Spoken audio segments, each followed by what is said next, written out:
일요일은 내일 오후 2시에 그 제1당 야당 대표인 이재명 대표와 지금 한동훈 대표가 만납니다. 그래서 어느 때보다 이 둘이 찢어진 상황에서는 이재명 대표의 역할이 어느 때보다 되게 중요해 보여요. 그래서 어떠한 합의를 하고 올지, 과연 특검이나 이런 부분에 대해서는 어떠한 진척사항이 있을 건지 내일이 굉장히 중요한 포인트인 것 같습니다. 일단 생중계가 없다는 이게 뭘까? 처음엔 생중계를 요청을 했단 말이에요. 네. 그 생중계 합의가 무슨 생중계냐, 쇼잉이냐, 네. 토론회냐, 뭔가 정치적 합의를 하려면 중계가 아니라 우리가 오히려 사진 찍고 나서 따로 들어가서 앉아서 논의를 해야 한다고 해서 그렇죠. 이 부분이 굉장히 저는 기대가 되고 있고요. 네. 그러면은 뭘 이야기할 거냐? 첫 번째, 최상면 특검과 관련된 부분에 대한 거 있겠죠? 네. 두 번째, 의료 문제 지금 나온 거, 의대 정원에 대해서 민주당에서 한 발 떼서 좋다. 그걸 한동훈 대표 생각 충분히 논의해 볼 수 있다고 했지 않습니까? 이 가장 뜨거운 이슈 두 개를 가지고 하나라도 합의를 하고 하나는 계속 국회에서 논의를 하자고 했을 때 이게 어떻게 되느냐. 그래서 저는 양날의 칼처럼 어떤 식으로든 이재명 대표는 하나라도 건지려고 할 거고요. 그럼요. 또 한동훈 비대위원장은 지금 점점점 궁지로 몰리고 돌아올 수 없는 다리를 건너는 상황에서 앞으로 제기를 할 수 있는 에너지를 이재명 민주당 대표를 통해서 얻으려고 하기 때문에 자, 확실한 것은 합의안은 하나는 나온다. 왜냐하면 생중계를 안 하는 것은 그만한 복선이 깔려있다. 이렇게 되는 겁니다. 지금 대통령실에서 이 한동훈 대표랑 이재명 대표 만난다는 것에 조금 긴장하고 있을 것 같아요. 만약에 네. 김건희 특검이라도 뭔가 합의가 되고 뭐 최상병 특검도 마찬가지고요. 이렇게 되면 곤란한 상황이 있을 수 있잖아요. 그래서 대통령실도 어떤 반응일지 매우 궁금합니다. 네. 근데 저는 이제 윤 대통령이 얼마나 한동훈을 의식하고 있는지 그 반증을 설명드리자면 국정브리핑에서 브리핑과 기자회견 일문일답에서 한동훈이란 이름이 한 글자도 안 나왔어요. 그러니까 그 정도로 윤석열 대통령은 한동훈 지우기를 통해서 뭔가 이렇게 자기 밑으로 그 예속해서 놓고 싶은 의도인데 이제는 이재명 대표가 만약에 한동훈을 상대해주기 시작하면은 한동훈 대표 입장에서는 상당히 이제 위상이 그렇죠. 올라가고 네. 나름대로 본인은 정치적인 이익이 있는 거거든요. 그래서 저는 9월 1일, 그러니까 일요일이죠. 여야 대표 회담이 이제 성사가 됐고 이제는 그 생중계 없이 모두 발언만 하고 이제 회담으로 들어가기 때문에 저는 합의를 만들어낼 것이다라고 생각을 합니다. 근데 다만 그 합의라는 것이 특검이라든지 의료 대란에 대해서 어떤 안을 만들어내기보다는 어떤 원칙 정도만 저는 합의하는 정도에 그칠 것이다. 그러니까 쉽게 말해서 뭐 특검 같은 거 진상 규명을 하자라는 대원칙에 합의를 한다든지 의료 대란 문제도 정부의 폭주를 막는 데 정도까지 합의하지 어떤 세부적인 안까지 이렇게 가자 이걸 만들어내기에는 시간도 부족하고 그 쉽지 않은 정치력이 필요하다. 그래서 저는 만약에 두 분이 만나가지고 합의를 이끈다면은 대원칙에 대한 합의와 더 나아가서 앞으로 이런 대표회담을 좀 정례화하는 합의 정도 요 정도까지는 만들어낼 수 있고 그렇게 됐을 때는 윤석열 대통령 입장에서는 상당히 좀 거슬리는 그런 모양새가 될 수 있다. 좀 보태자면 이제 협의체 정도를 상설화하자. 그러니까 상시 면담 체제를 만드는 거죠. 그리고 이제 실무적으로 논의를 할 수 있도록 국회에서 그렇죠. 뭔가 협치의 모델을 만들자.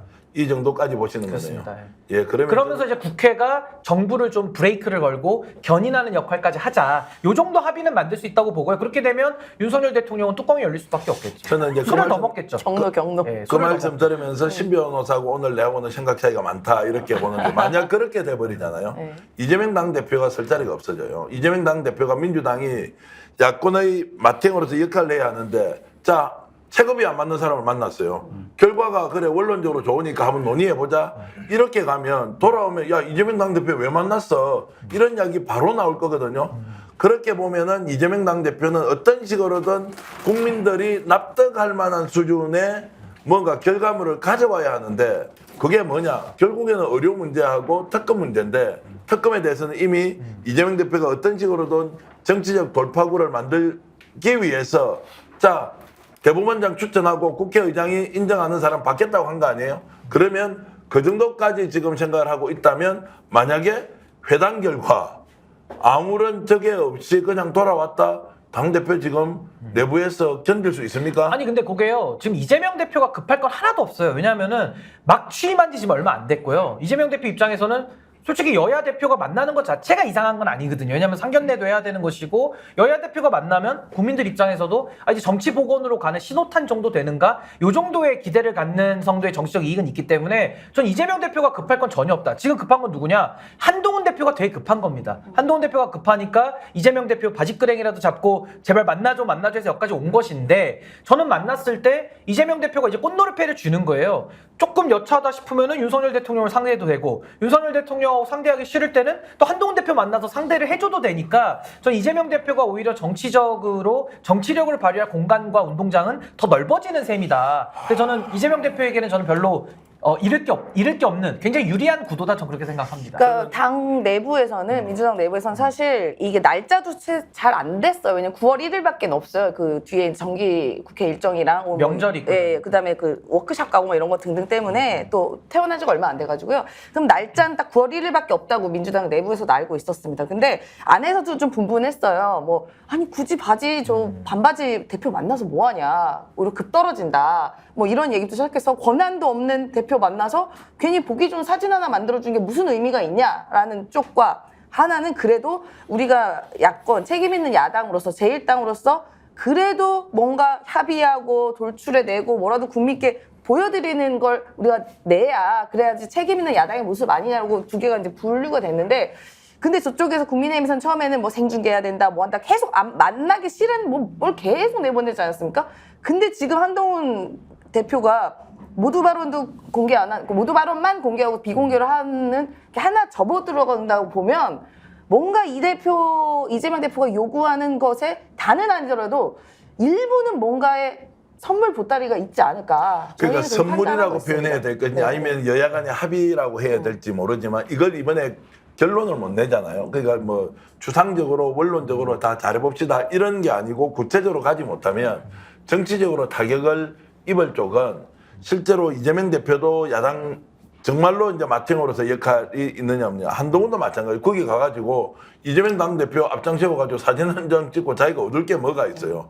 그렇게 해서는 정치적인 그 일종의 이제 후과가 그 열매가 별로 생기지 않기 때문에 반드시 뭔가 합의해서 할 거다. 그리고 그 회담 시간도 지금 현재는 정해놓고 있지 않거든요. 길게 가서 거기에서 협의할 것이고 그리고 그 협의 단위에 전략기획위원장이나 비서실장 이런 사람 따라갈 거 아니에요. 이것저것 하자고 했는데 아까 말씀하셨던 몇 분들 있죠. 이분들도 살기 위해서 합의를 하는 것이 더 유리하다. 다만 국힘 내부에서 반발이 일어나는 것이 민심으로까지 전파가 되어서 집단적 반발로 일어날 것이냐 아니냐라는 것은 고려의 대상이겠지만 저는 합의를 어떤 것이든 해내고 이것이 정치적 파장을 엄청 키우면서 정기국회로 자연스럽게 넘어가는 일종의 그 정거장 역할을 할 것이다라고 봅니다. 네, 뭐 이것저것 논의할 게 예를 들어서 뭐 그 특검도 뭐 국민들과 당원들은 매우 요구하고 있는 바이긴 한데 이 부분이 너무 만약에 예민한다면 뭔가 물밑에서 합의는 할지언정 발표는 못할 수도 있을 것 같아요. 네. 예를 들면요. 그러면은 이제 민생 얘기, 뭐 25만 원 지원 문제라든가 금투세 문제라든가 이런 거에 대해서는 구체적으로는 뭐 발표나 이런 걸 통해서 할 수도 있고 실제 예민한 김건희 특검이나 최혜병 특검은 우리가 하면 8명 이렇게 해줘 이렇게 이런 식으로 물밑에서는 하지 않을까. 발표는 못하고. 정작 박사님 이럴 때 좀 한번 끼어들어서 전편 한번 들어주시죠. 아니, 저는 이 문제는 단순하다고 생각이 드는데 네. 저는 이거 한동훈 오디션이라고 봐요. 오디션. 왜냐면 오디션. 야당은 다 받아줬잖아요. 네가 말한 대로 다 할게. 제3자 추천. 그렇죠. 그다음에 그래 의료대란 관련해서 그래 좋아 내후년 정원 문제 관련해서 다시 한번 협의하자. 내후년에는 다 받아줄게라고 얘기했어요. 그럼 이쪽은 다 수용하겠다고 얘기한 거예요. 나머지 민생 현안 같은 경우는 정책적 부분이니까 그 부분에 대해서야 일정하게 합의를 하면 되는 거라 생각이 들지만 이 두 가지에 대해서 한동훈이 답을 안 가져오게 되면 이 협상과 관련해서 한동훈은 아무것도 행사하지 못한 상황이 돼버리는 거죠. 근데 말씀하신 것처럼 만약에 둘 중에 하나라도 합의를 한다? 이 얘기는 뭐냐면 대통령과 싸우자는 얘기입니다. 그렇죠. 어떤 형태로든 상관없이.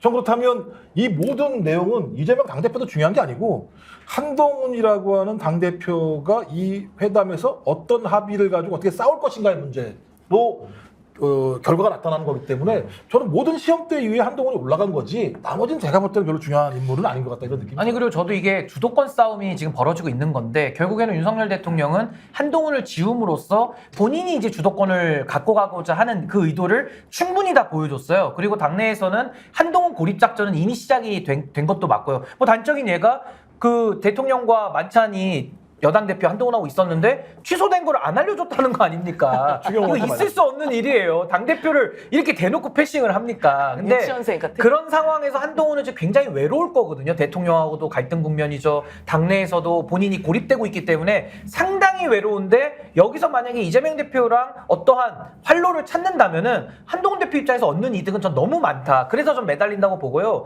그동안 지난 2달간 한동훈 대표 기사량을 보십시오. 기사가 안 납니다. 굳이 기사 나는 건 이런 거죠. 뭐 사면복권 반대했을 때 반대한다 이거 기사만 쭉 나오고 금투세 나올 때 토론 아무나 나와라 이거 외에 또 생중계 하자 이거 외에는 한동훈 대표의 유의미한 기사가 나온 적이 없어요. 그 멘트들을 안 씁니다 기자들이. 왜냐하면은 특검 얘기도 하나만 얘기만 하고 맨날 도망가는 멘트만 내다 보니까 각이 안 서는 거예요. 근데 이번에 만약에 한동훈 대표가 이재명 대표랑 뭔가를 뭐 원칙을 합의라든 대강이라도 정례화라도 합의를 하는 뭔가를 보여준다면 이제는 전국의 주도권은 윤석열에게서 국회의 시간으로 넘어오면서 이재명과 한동훈이 부각을 동시에 받기 때문에 전 오히려 한동훈 대표 입장에서는 요것만이 살 길이다. 그래서 이번 회담에 좀 진지하게 응할 저는 가능성이 좀 있다고 근데 봐요. 전 이것도 가뜩이라고 봐요. 왜 그러냐면 추경호 때문에 그래요. 추경호가 그랬잖아요. 나랑 협의한 적 없는데? 한동훈이? 근데 내 생각은 대통령 말이 맞는 것 같아. 당은 전적으로 당신을 도울 거라고 얘기했어요. 근데 이런 의료 문제 관련해서는 그러면 한동훈은 자기가 레버리지 갈 수 있는 내용이 없는 거죠. 추경호를 설득시키지 않는 이상은 원내대표 회의에서 국회의원 의총 다 모아서 회의를 진행하는 건 어떤 추경호 원내대표가 진행을 할 거니까 전 그렇다면 특검도 마찬가지라 생각이 들거든요. 전 그 순간 그러면 한동훈이라는 사람은 국힘에 있는 원내 국회의원들과 일정히 갈라질 수밖에 없는 상황이다. 전 그렇다면 야 한동훈이 이걸 뚫고 넘어갈 수 있는 방법이 뭐가 있을까? 그 주변에 있는 사람들 제가 볼 때 아까 말씀드렸으면 뻔해. 장도혁도 마찬가지입니다. 장도혁 한 얘기가 뭡니까? 자, 다 알겠는데 우리가 합의를 하려면 정쟁 중단 선언을 해라. 정쟁 중단 선언의 증거가 뭔지 알아? 너 특검 내가 낸 특검법 폐기해. 이런 식의 얘기를 갖다 달았단 말이에요. 그러니까 저는 한동훈 주변에 있는 사람들 같은 경우도 마찬가지입니다만 윤석열과 친윤 그룹들에 대해 눈치를 보는 상황이거든요. 추경호는 이미 대놓고 얘기했고 전 그랬을 때 야 9월 1일 날 가서 합의를 해 오더라도 추경호 원내대표가 나는 그런 협의를 해본 적이 없었고 동의할 수 없다고 얘기했을 때 야 한동훈이 뭐라고 이걸 돌파할까? 참 고민스러운 대목이었죠. 그래서 저희들 같이 정치학자들에게는 야 9월 1일부터 이후 되게 재밌겠다. 할 얘기 많아지겠다. 그래 한동훈 너 잘해라. 응원해주고 싶은 마음이 들 때도 있죠. 그런 면에서는. 이제 뭐 다 한동훈 이제 응원하는 모드로 가는 겁니까? 그게 합의를 해온다면. 그러니까 민주당이 이 혼란으로 빠져드는 순간 국민들이 지금 피로감이 점점점 높아져서 야 이거 뭐 하는 거야? 거대 야당 192석 뭐 하는 거야? 이렇게 질문이 계속 나오는데 이런 국민의힘 내부의 사정 때문에 민주당이 제 역할을 못하고 이 중심에 이재명 대표가 있다면 여기서는 단언컨대 절연할 건 절연하고 전면전이다 그러면 전면전으로 나서야 되고 조국혁신당조차도 정말로 용산에 그 천막 텐트 천막 당사 짓고 거기에서 전면전을 하겠다라는 방식으로 끌고 가야 하는데 이게 제도 안에서 해결 안 되는 것을 해결해 보겠다고 너무 많이 이렇게 좀 이걸 만들어 보겠다고 애를 쓰면 그 사이에 국민들 피로감도 엄청 높기 때문에 이번에 어떤 식으로든 이재명 대표는 국민들이 원하는 결과는 한 개는 가져와야 된다. 그게 아니면 윤석열 대통령이든 아니면 한동훈 대표든 명확하게 선을 긋고 민주당이 갈 길을 찾아서 가버려야 된다라는 좀 중차대한 문제의식을 가지고 이번 회담에 임해야 한다는 말씀. 스픽스는 말하는 언론입니다. 대세는 유튜브, 그중에서 스픽스. 좋아요, 댓글, 구독, 알림 설정. 여러분이 저희를 사랑해 주시고 우리가 여러분을 사랑하는 4가지 방법입니다.